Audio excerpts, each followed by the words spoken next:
one isn't born with anger.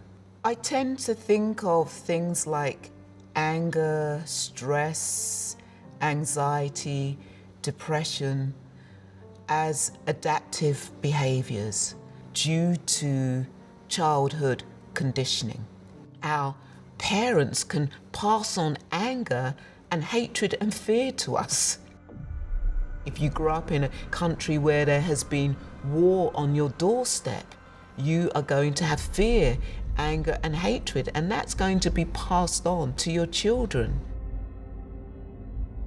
If you are somebody who is a person of color, you're born into systemic racism. Inevitably, you're going to have racial trauma.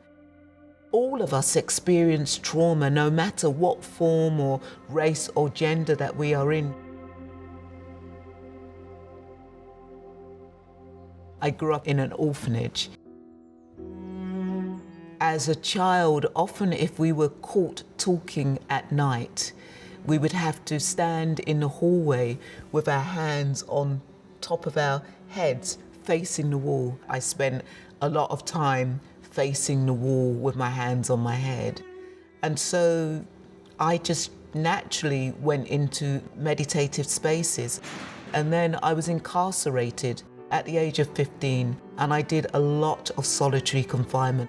And in that solitary confinement, I went into meditative states. And then I would say that when I went out to Australia and I had the privilege to live among the Yolngu up in Yirrkala, I had the privilege to access dream time. There's a practice in meditation that's called just sitting, and these people knew just sitting.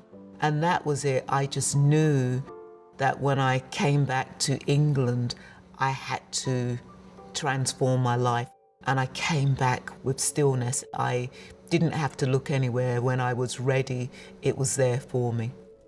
If we go down the route of trying to get rid of emotional states like anger, anxiety, and stress, we failed at the beginning.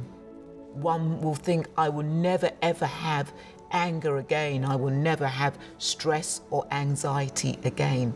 The reality is we live in a world where there is a lot of stress and anxiety. And what we're trying to do is that these emotions don't have the same gravitational pull on us.